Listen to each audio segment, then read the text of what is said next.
Eu quero que você fale para a pessoa que está ao seu lado assim: não durma.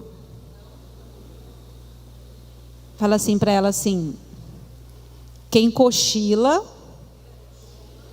perde a coroa. Ainda bem que é a coroa, né? Aí o marido fala assim: glória a Deus, quero perder minha coroa. A coroa que está na sua cabeça, amém? Não é a coroa que está do seu lado. É essa coroa que nós temos invisível, né? Tem uma coroa invisível aí? Coloca a mão nela, por favor. Quem colocou assim é porque não tem. A coroa está aqui, ó, invisível, tá? Então assim, essa coroa que se você cochila e a cabeça tomba para cá, tomba para lá, aí você perde ela. Amém, amados? Então não cochila não.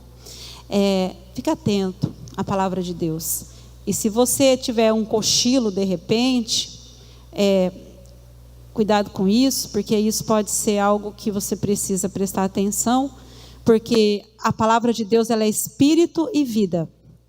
E a palavra de Deus, ela vem trazer restauração para a nossa vida. E se nós não atentarmos para ela, ela não faz diferença nenhuma na nossa vida.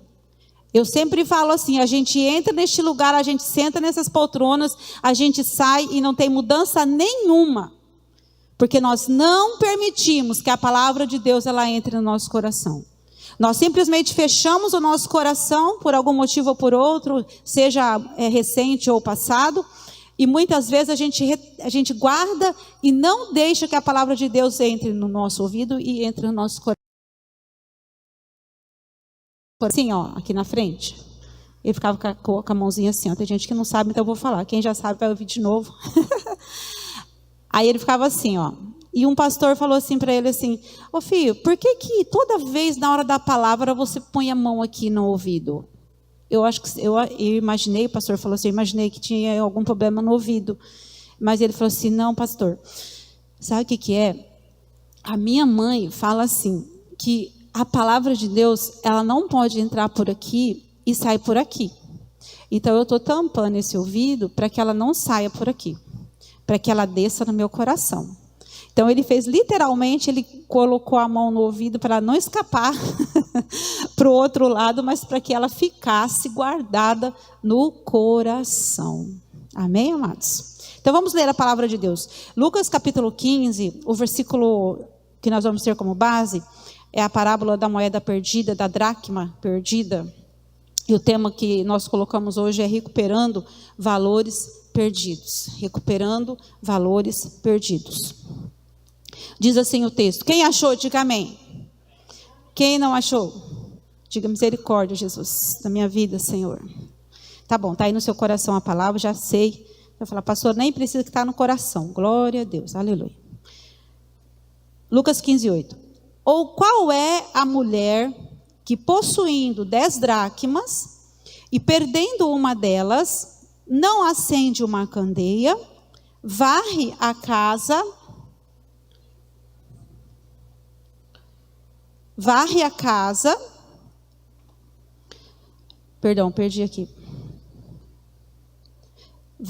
e procura atentamente até encontrá-la? E quando a encontra, reúne suas amigas e vizinhas e diz: alegrem-se comigo, pois encontrei minha moeda perdida.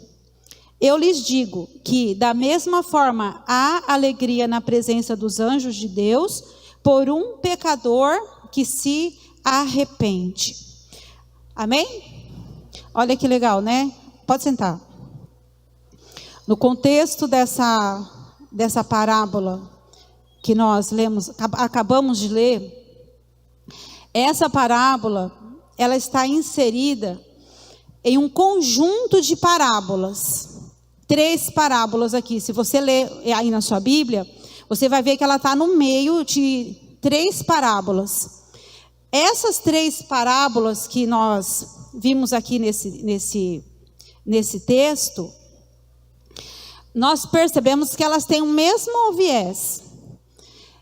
Jesus, ele está colocando essas parábolas aqui para explicar para os fariseus uma pergunta que os fariseus fizeram para Jesus. Eles questionaram, eles criticaram Jesus, e eles começaram a dizer assim: Jesus, o Senhor vai na casa de pecador, o Senhor come com pecadores, o Senhor, enfim. Aqui, se nós vermos nessa primeira parábola aqui da ovelha perdida, ele diz assim que todos os publicanos e pecadores estavam se reunindo para ouvi-lo. Publicanos e pecadores estavam se reunindo para ouvir Jesus. Mas os fariseus e os mestres da lei o criticavam.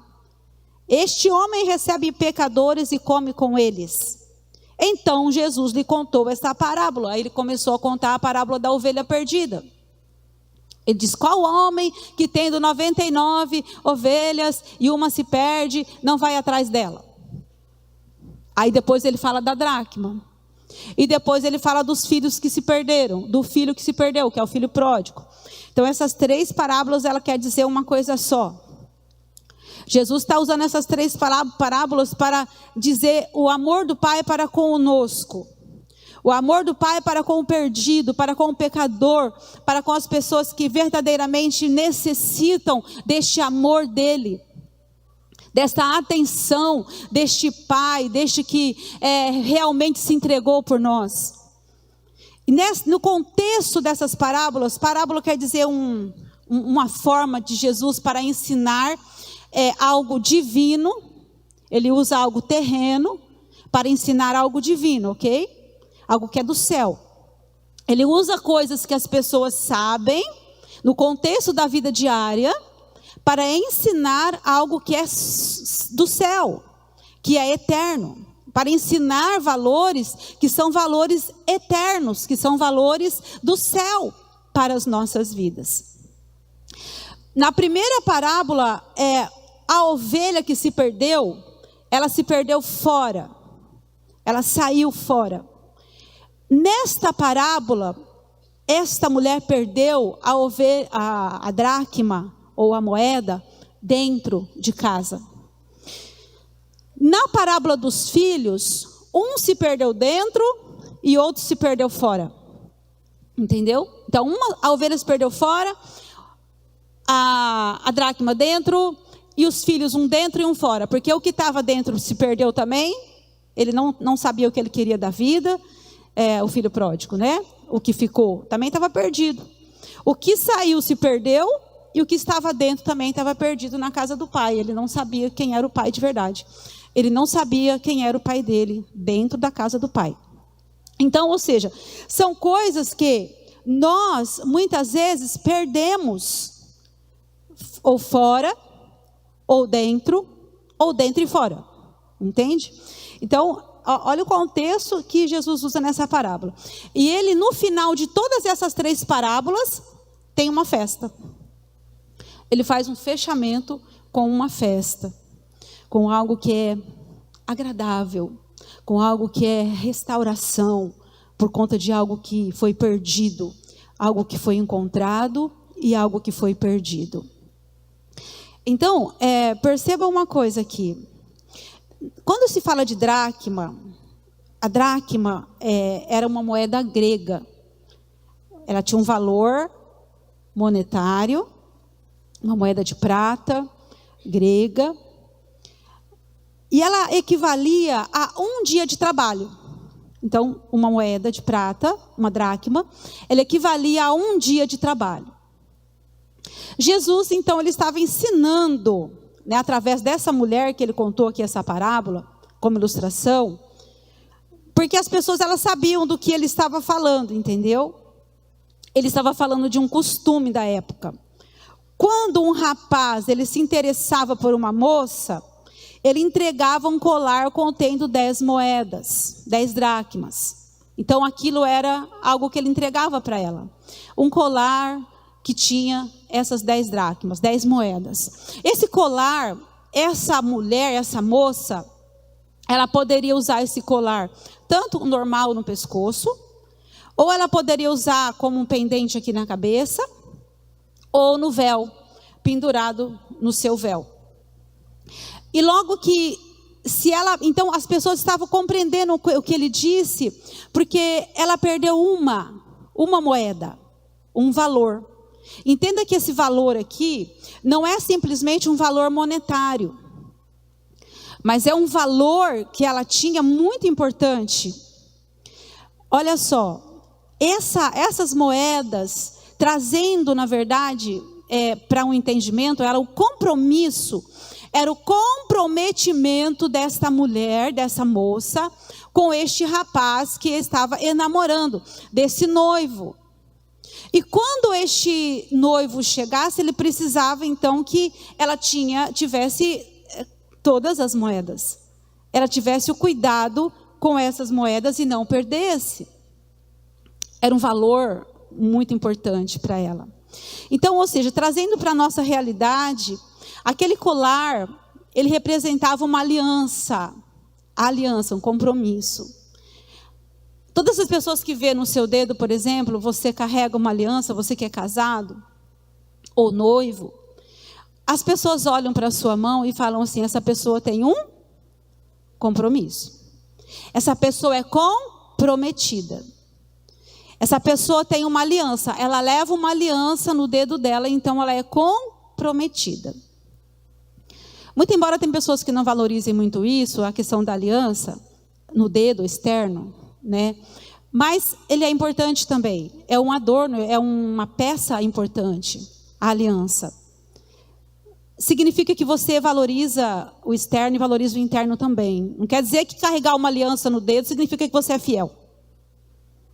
Tem muita gente que carrega aliança e é infiel. Sim ou não? Tem gente que não tira aliança para dizer assim: eu não vou tirar porque minha mulher não vai descobrir que eu estou traindo ela ou meu marido. Porque se eu tirar a aliança, ela vai perceber que eu estou traindo. Certo? Então eu não vou tirar, porque aí já é de cada um, do caráter de cada um. Porém, nesse contexto que nós lemos, essa moça, ela estava perdendo um valor. E ela corria o risco de perder o noivo. Porque se esse noivo chegasse, essa moça, ela não estava preparada para esse noivo, porque ela tinha um valor perdido. Só quero abrir um parênteses aqui para a gente passar para o contexto da mensagem. Quantos valores nós estamos perdendo? Quantos valores nós temos perdido? Fora de casa e dentro de casa. Porque nesse contexto que nós demos de parábolas, ovelha se perdeu fora de casa. Dracma se perdeu dentro de casa. Ou perdeu a dracma dentro de casa. Você sabe que os maiores valores que nós perdemos estão dentro da nossa casa, sim ou não? Perdemos valores com os nossos filhos. O marido perde o valor com a esposa assim, vice-versa. Perde o respeito. Filhos não respeitam os pais, perdem valores. Pais estão nem aí pelos filhos.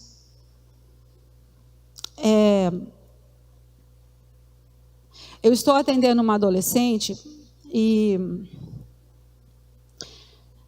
ela, na verdade, assim, ela tem os pais que são rígidos, mas que amam muito ela. A rigidez não é boa, mas às vezes ela protege.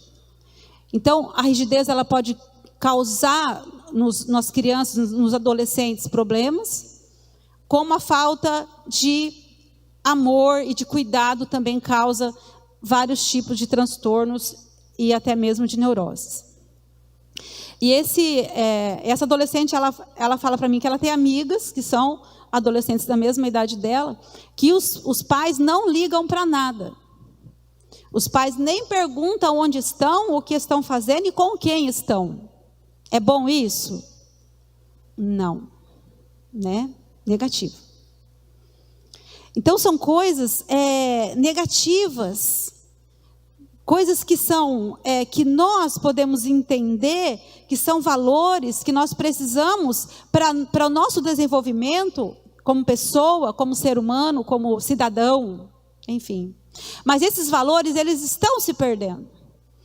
Nós vemos os valores aí da mídia bombardeando valores de pornografias, valores perdidos. Pornografias, imoralidade sexual, um monte de situações que a gente vê jogando na cara das pessoas. Simplesmente jogando assim nos adolescentes, enxurradas, enchentes de pornografias. Coisas que são valores perdidos, que muitas vezes os pais perderam. E por isso os filhos não têm esses valores. Sabe, no contexto dessa parábola nós entendemos que ninguém gosta de perder. Quem gosta de perder aqui? Levanta a mão. Opa, eu também não. Não gostamos de perder. E não é bom perder. Nós não fomos criados para perder. Fomos? De jeito nenhum. Fomos criados para ganhar. Tanto que lá no Éden, no jardim do Éden, existe uma frase que ecoa desde aquele tempo que fala: crescei e multiplicai. Multiplicar a gente sabe que é fazer criança, né? Deixar vir. Multiplica. Faz menino aí. Isso é multiplicação. Mas crescimento.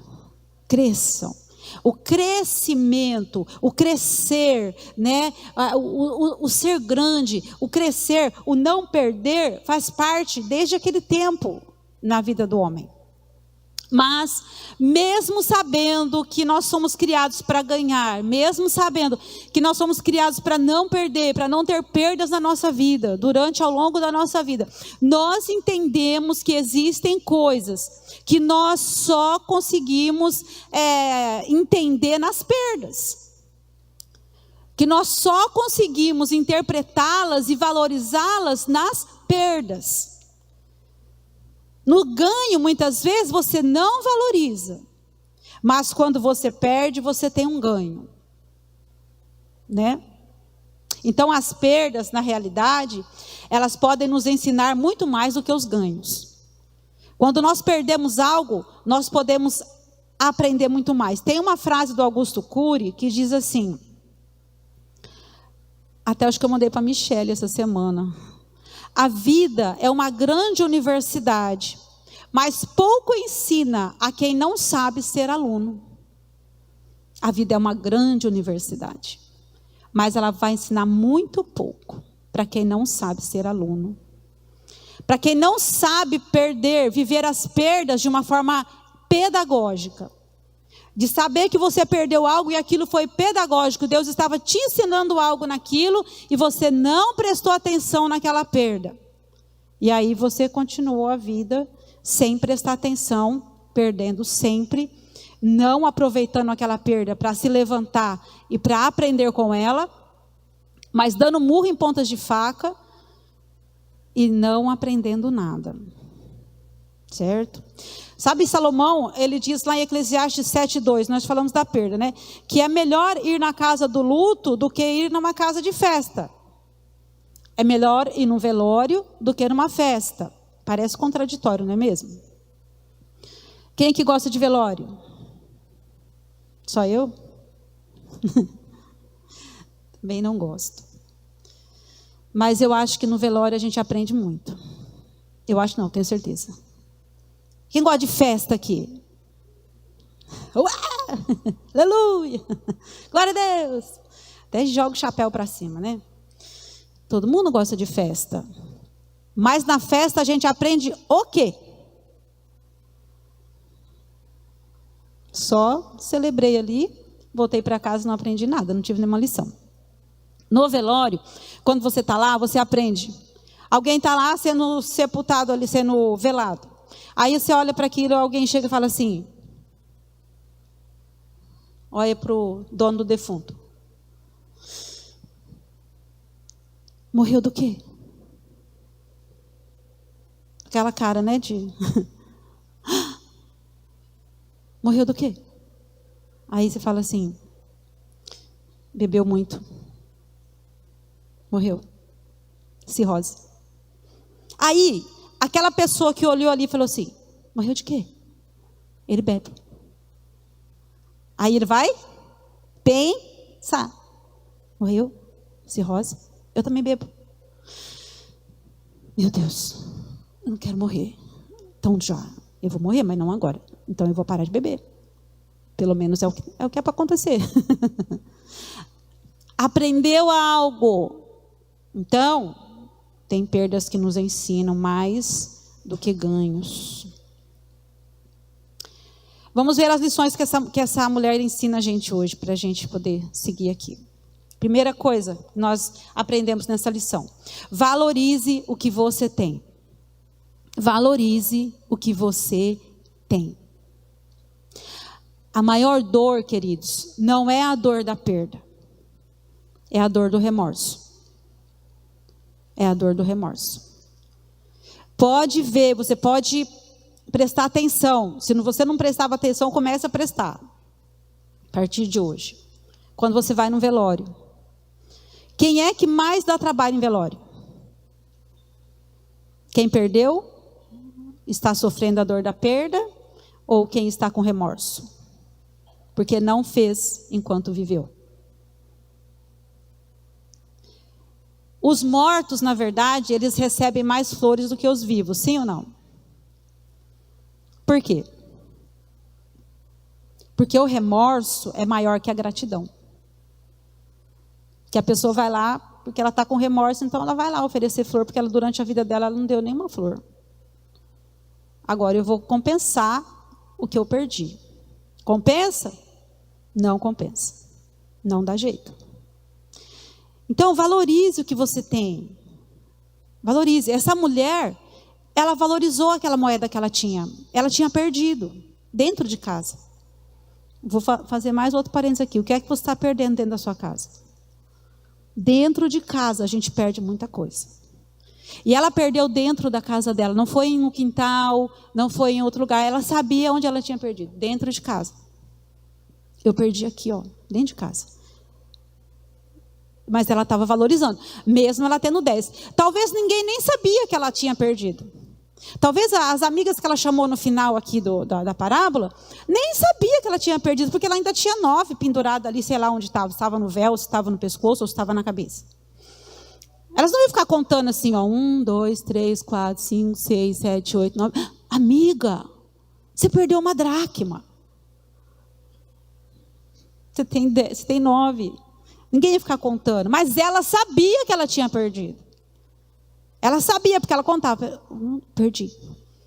Meu Deus, onde está a minha dracma? Onde está? Então ela valorizou. Ela valorizou aquela moeda, aquela dracma. Sabe, tem um camarada na Bíblia que chamava Esaú,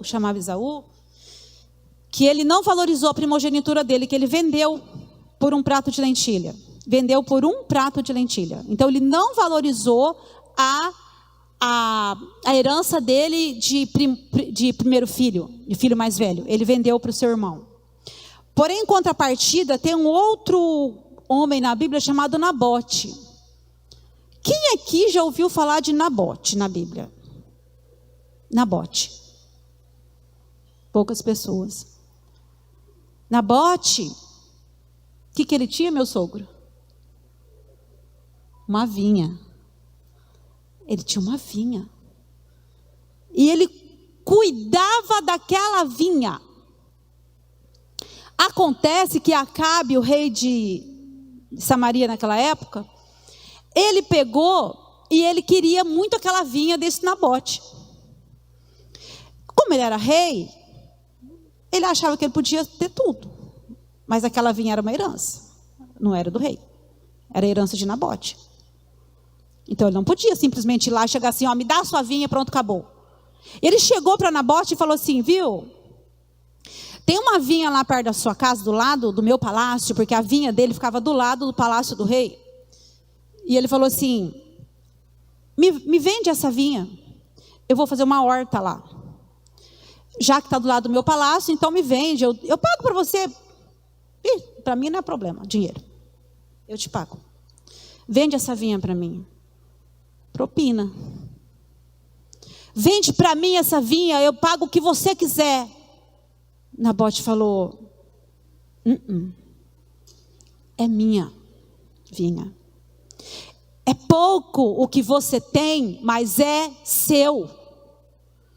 Pode ser pouco o que você possui, mas é seu por herança. É herança minha.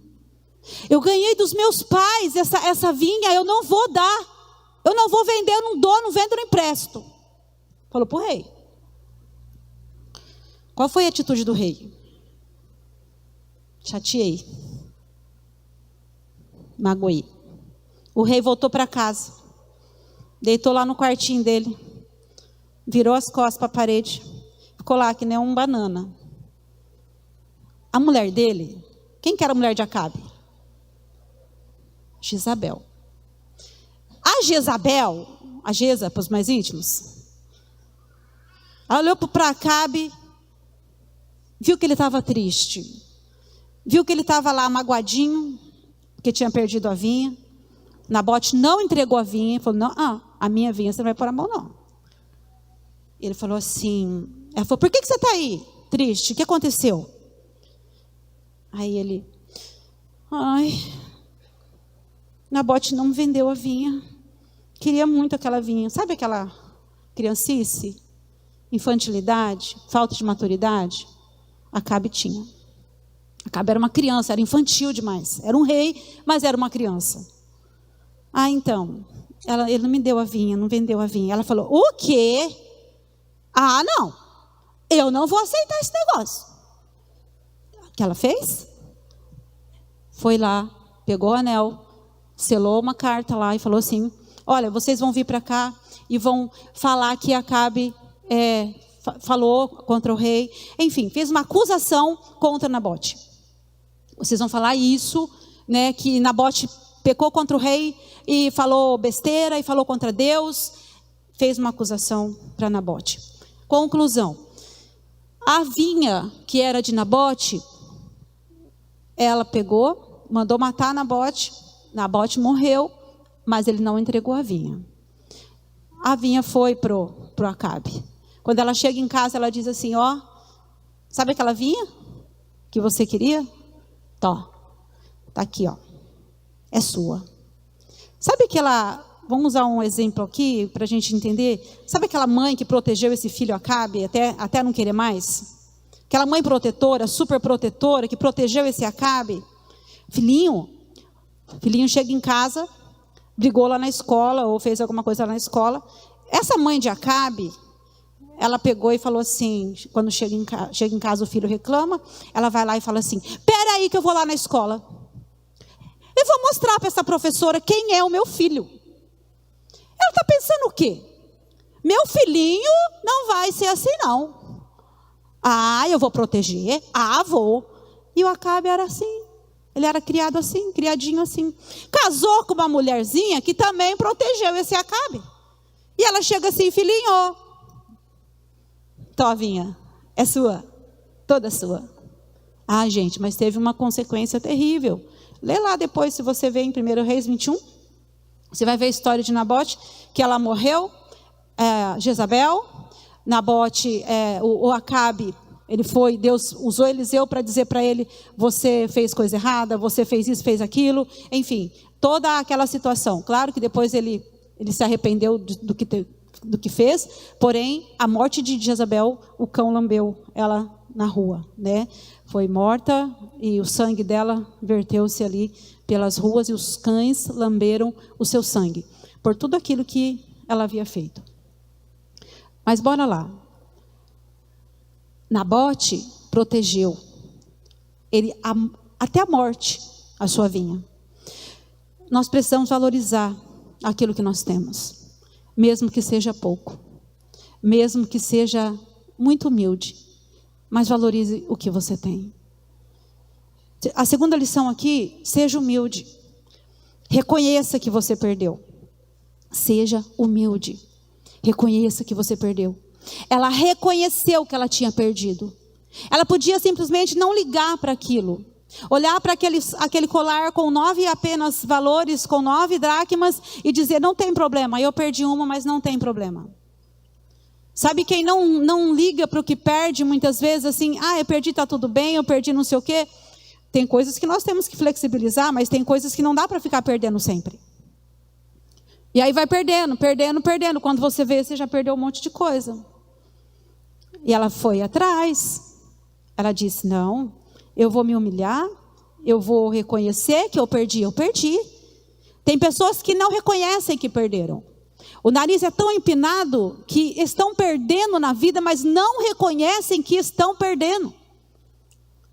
O orgulho continua lá em cima, no topo. A soberba, a prepotência continua lá em cima. Não se rende, não se humilha. E dizer assim, olha, realmente eu reconheço, eu estou errado, estou errada, estou perdendo isso, estou perdendo respeito por você, estou perdendo um valor que é muito importante na minha vida, mas eu reconheço isso. Então, esse caminho de reconhecimento, de ser humilde e reconhecer, é muito importante para a recuperação, para a restauração deste valor perdido. Ivo, vem aqui um pouquinho, por favor. Por que eu chamei o Ivo? Porque o Ivo não fala não. Tem uns homens na Bíblia que eram alunos da escola do profeta Eliseu.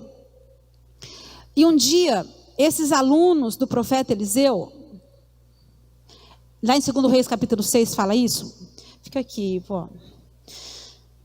Eles estavam... eles chamaram Eliseu para que eles reconheceram que o lugar que eles estavam era pequeno e eles precisavam ampliar o lugar que eles estavam. E aí eles disseram assim, precisamos ampliar esse lugar. E aí eles quiseram ir, aumentar, e eles falaram assim, olha, Eliseu, a gente pode ir? Ele falou, pode. E aí ele falou assim, vamos com a gente. Eliseu foi com eles.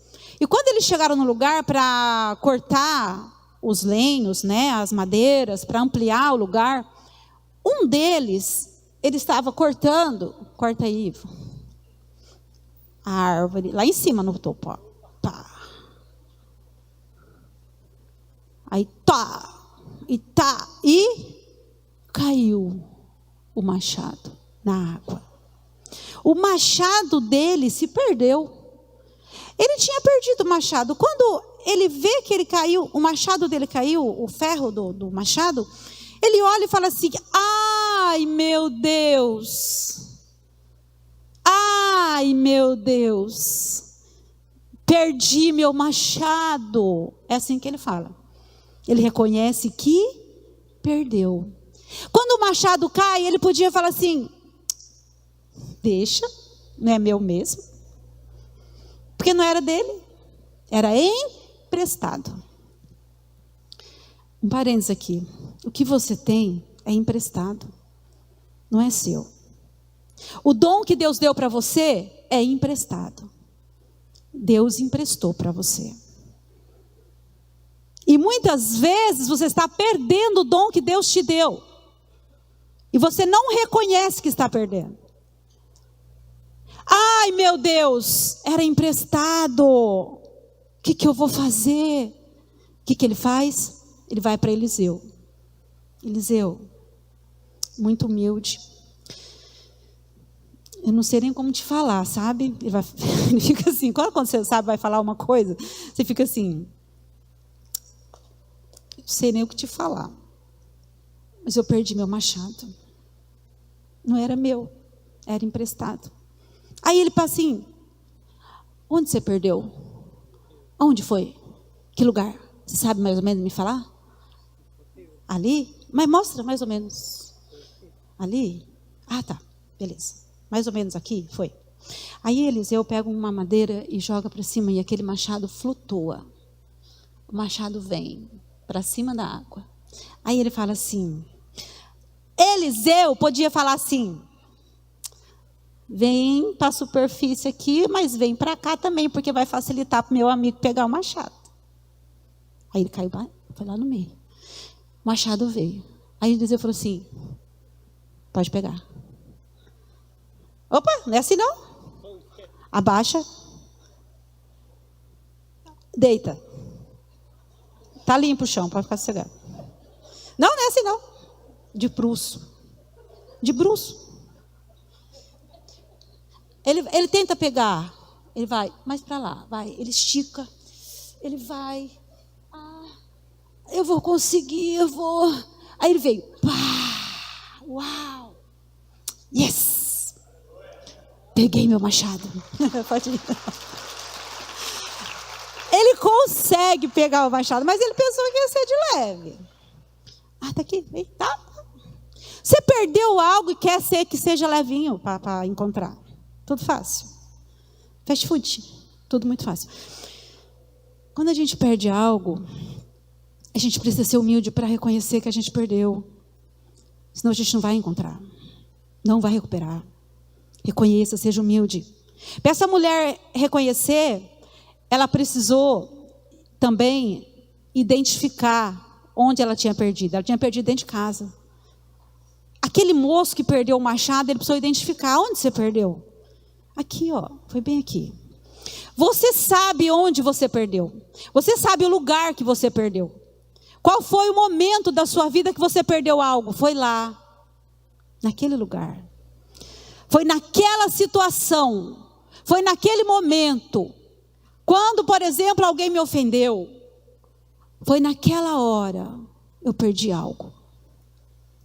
Foi naquele momento, naquela situação que eu perdi aquela situação, que eu perdi aquele valor na minha vida. Então, preste atenção. Identifique o lugar que você perdeu. Você sabe onde você perdeu. Quarta coisa, não tenha medo da luz. Não tenha medo da luz. Ela pegou, ela acendeu a candeia. Acendeu a candeia. A candeia, né, na verdade, ela significa duas coisas aqui nesse contexto. A palavra de Deus e significa os nossos olhos. Lá no Salmo 119, 105 fala que lâmpada para os meus pés é a tua palavra e ele é luz para o meu caminhar. Não tenha medo da luz. Ela não teve medo de acender a luz. Sabe, muita gente tem medo da luz, tem medo da palavra. Tem medo do confronto que a palavra de Deus traz, porque a palavra de Deus ela não só alisa, a gente ela traz confronto. Porque quando eu me exponho à luz, logo vai aparecer meus defeitos, sim ou não? Se está tudo escuro, eu não vou ver defeito. Se está tudo escuro, não aparecem as imperfeições da minha pele, do meu rosto. Quando a luz vem, tem gente que fala assim, pelo amor de Deus, diminui essa luz. Parece todas as veinhas que está parecendo que eu estou ficando velha. Está aparecendo só, mas não estou. Diminui a luz, põe um pouquinho mais e põe lá no filtro, porque daí não vai aparecer. Entende? A luz, ela traz revelações para a nossa vida verdadeiras, que nós precisamos enfrentá-las. Sem enfrentar as verdades da nossa vida, nós não vamos conseguir recuperar valores. E o que aconteceu aqui? Ela vê, a luz vem, ela acende a candeia e ela percebe que tem sujeira. Quando a luz ela chega, logo você vai perceber que tem sujeira. Sem luz não dá para ver. Entende? Por que ela varreu? Porque a luz mostrou que estava sujo. A moeda só volta quando a sujeira sai. A sujeira só sai quando a luz chega. A moeda só volta quando a sujeira sai. A sujeira só sai quando a luz chega. Então a luz chegou, ela percebeu, está sujo, mas eu preciso varrer. Então ela varre a casa para poder encontrar essa moeda, essa dracma. Era um valor que ela precisava muito, que ela valorizava aquilo, ela não desprezava, ela valorizava. Então para ela era importante. O que é importante para você? O que é tão importante na sua vida que você está perdendo, que você não está valorizando? Que é importante para a sua saúde mental, para a sua saúde espiritual, para a saúde dos seus relacionamentos, para a sua casa, para o seu trabalho, porque tudo vem daqui. Se dentro da sua casa você está perdendo, você vai perder lá fora? Com certeza. Pode ter certeza. Não, pastora, imagina, estou muito feliz no meu trabalho. Aliás, prefiro estar no meu trabalho do que na minha casa. Meu trabalho eu me sinto bem lá. É? O que você está escondendo? Por que você fica tanto nesse trabalho? O que traz tanto para você esse trabalho? Ô, pastora, é meu bem, é meu ganha-pão. Tá, mas tem um horário. Por que você fica tão até tarde nesse trabalho? Faço hora extra. Hora extra? Será que é hora extra mesmo? Ou será que é uma hora extra extra conjugal? Falando com alguém aqui? Não, imagina. O trabalho é importante, mas o que é esse trabalho está sendo tão importante para você que você está perdendo dentro da sua casa? Seus filhos? São crianças? Na adolescência eu recupero. Não dá nada não. Quer que eu te falo? Não recupera. Só se for por Jesus mesmo, milagre. E muito trabalho. É trabalhoso, é penoso. Então não tenha medo da luz, sabe? Deixa a luz vir. Deixa as coisas acontecerem sim. Enfrenta isso. É real o que está acontecendo com você. É real, enfrenta. Mas não deixa que as trevas encubram a luz. Quinta coisa, para a gente passar para os finais, organize a casa. Porque muitos não conseguem encontrar os valores perdidos. Porque muitas vezes a nossa prioridade é encontrar o que perdemos. Só que quando ela perde, antes de procurar, ela acende a luz e varre. Antes dela achar o valor perdido, porque a gente vai em cima do valor, mas antes de alcançar esse valor, que é o que eu preciso, entendo que tem um caminho. Varre a casa, acende a luz e varre a casa. Acende a luz e varre a casa. Algumas perdas, elas são necessárias para que a casa se reorganize. Tem perdas que são necessárias para que você possa reorganizar a sua casa. Você fala assim, perdi tal coisa. Perdeu onde? Dentro de casa. Você está dentro de casa, você vai achar. Mas para achar, você tem que fazer olha, eu vou ter que mexer naquela gaveta. E já que eu vou mexer para procurar tal coisa, eu vou organizar. Eu perdi na minha sapateira. Minha sapateira está uma bagunça, está um ninho de gato. Aí você vai lá, arruma a sapateira, e aí você limpa, e você acha algo que você perdeu. Então o propósito das perdas é você reorganizar a sua casa e reorganizar a sua vida. Fazendo isso, você vai fazer uma reorganização em tudo. Porque sem perda, muitas vezes você não faz isso. Vai deixando a bagunça. Então tem perdas que Deus permite na nossa vida. E não é para ficar procurando o que perdeu, mas para pôr em ordem a bagunça. E colocando a bagunça em ordem, achamos o que perdemos. Porém, tem pessoas que parece que gostam da sujeira. Parece que já é um bichinho de estimação. Parece que gosta de colocar tudo embaixo do tapete. Não resolve. Tem uma mágoa? Deixa, o tempo cura. Tem uma falta de perdão? Não tem problema. Vai, dá nada não. Dá sim. Dá sim. Dá problema sério. São pequenas coisas que fazem grandes estragos. Eu estou falando que a Bíblia diz o que a gente está acostumado a ouvir das pessoas, a receber das pessoas. Coisas que elas trazem hoje que não são de agora, que são antigas, muito antigas, que não foram resolvidas, por isso estão em neuroses, por isso estão tomando ansiolíticos, por isso estão em psiquiatras da vida. Estou falando nenhuma besteira. Sexta coisa, não se conforme com o fracasso. Ela buscou com diligência, atentamente, aqui fala que ela buscou com diligência, com atenção, ela colocou uma atenção naquilo. Reaja às perdas. Reaja quando você perde algo, reaja. Ela colocou uma atenção naquilo. Coloque atenção naquilo que você está perdendo, para que você possa recuperar. Entende? Tem uma reação em cima disso. Pede a Deus, faz algo. para que você possa recuperar. É um valor, é importante para você, é importante para Deus, é importante. O que é importante para Deus, para você, que é importante para Deus? Isso tem valor eterno, tem um valor que não é um valor monetário apenas. É um valor familiar, é um valor eterno, que vai custar muito lá na frente, se nós não recuperarmos. É um valor da sua vida, do seu dom, do seu talento, que você muitas vezes está deixando morrer. Que Deus colocou em você, emprestou para você e você está deixando morrer. Recupera, traz de volta. Mesmo que seja se humilhando como aquele machado, eu me humilho, eu me rendo, mas eu quero de volta. Eu vou buscar de volta. Eu não vou perder. Eu vou reencontrar. E Deus vai te dar graça para isso. E última coisa, celebre as vitórias de Deus na sua vida. Como eu já falei, nessas 3 parábolas, elas têm festa, têm celebração. Ela não chamou as vizinhas quando ela perdeu. Chamou?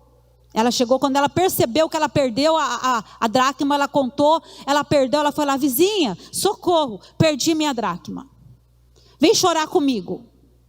Não aguento mais, estou perdendo, eu não vou mais perder. Vizinha, vem cá, vem chorar comigo. Não. É problema dela. Quem perdeu? Foi você. Então busca. Ela não foi lá ficar choramingando com os outros. Ai, perdi minha dracma e agora o noivo vai chegar. Eu não vou ter a dracma. Eu vou perder meu noivo. Estou entrando num estado de nervoso, ansiedade profunda. Vizinha, por favor, me dá um remédio. Não. Ela foi atrás. Ela foi buscar. E quando ela acha, ela chama as vizinhas. Quando ela encontra o valor, ela diz, vizinhas, cá, vem celebrar comigo. Vem aqui, vamos celebrar. Essa celebração era para a glória de Deus. Olha Deus, olha o que Deus fez da minha vida, vizinha. Olha o que Deus fez, Ele me ajudou. Eu consegui recuperar esse valor, agora não vou mais perder meu noivo. Agora está tudo certo, está tudo bem, vem celebrar comigo. Celebração. Nessas 3 parábolas, Deus usa a celebração para dizer assim, ei, Deus se alegra com um pecador que se arrepende. Deus faz festa no céu por causa de uma pessoa que ela diz, uau, entendi, estou voltando, Jesus. Estou voltando, vou recuperar, não vou entregar os pontos, não vou simplesmente deixar que essa perda seja uma perda que ela seja algo para a minha vida eterna, mas que eu recupere isso. Quero orar com você. Eu não sei se você tem na sua vida coisas para recuperar. Talvez você pense assim, nossa, tenho tanta coisa que eu nem sei por onde começar. Não foi só uma que eu perdi. Não foi só uma dracma. De repente eu perdi 5 dracmas. Metade das dracmas estão perdidas. Ou 9, só tenho uma. Quantas dracmas você ainda tem? Pastora, não tem nenhuma. Deus te chama para entregar as dracmas para você. Esses valores que você precisa cuidar. A gente cuida de tanta coisa, mas a gente esquece muitas vezes dos valores que são importantes para a nossa vida, para a nossa estabilidade, para a nossa saúde em todas as áreas da nossa vida. Fica de pé, eu quero orar com você. Feche os seus olhos. Abra o teu coração. Abra o teu espírito para Deus. Reconheça que você perdeu. Arrume a casa, deixe a luz vir. Valorize aquilo que você tem. Deixe a luz da palavra de Deus entrar na sua vida. Permita que a luz de Deus, a luz da palavra, faça parte de você. Pergunte, faça perguntas. Isso Deus se agrada? Isso alegra o coração de Deus? isto é eterno, isso tem um valor eterno, isso vai refletir na minha vida lá na frente. Deixe a luz do Senhor brilhar na sua vida. Meu Pai, em nome de Jesus, nós estamos aqui, Senhor, na tua casa, ó Deus. Reconhecemos, Senhor, que muitas vezes perdemos valores na nossa vida. Valores que ao longo da nossa existência, ao longo da nossa vida, eles vão se perdendo. Mas que a luz da sua palavra refletida em nós, ela venha, Senhor, fazer com que nós possamos recuperar, restaurar, resgatar esses valores, Senhor, que são importantes para o Senhor e são importantes para nós. Meu Deus, olha para cada coração, libera graça, favor do Senhor. Assim como nessas parábolas nós vemos que o Senhor se importou tanto com uma pessoa só que se perdeu. O Senhor se importou tanto com um filho que se perdeu e com aquele também que estava perdido dentro de casa. O Senhor se importa com as pequenas coisas da nossa vida. O Senhor se importa e o Senhor dá valor com as mínimas pequenas coisas que pode ser que hoje nós não damos valor, mas que elas farão a diferença na nossa vida lá na frente. Senhor, ministra sobre nós, como igreja que nós somos, como ovelhas que nós somos do Senhor. Nós precisamos do teu cuidado, do teu pastoreio, Senhor. Pastoreia a nossa vida, pastoreia a nossa casa, nos ensina, nos orienta, nos dê graça, sabedoria para discernir aquilo que é do Senhor e aquilo que nós precisamos tirar da nossa casa, aquilo que está bagunçado na nossa casa e consequentemente na nossa vida, que muitas vezes faz a gente perder. Senhor, guarda o nosso coração, guarda a nossa mente e nos livra das perdas significativas da nossa vida, Pai. Em nome de Jesus, nós queremos te adorar, Senhor. Muito obrigado, Jesus. Todos digam amém.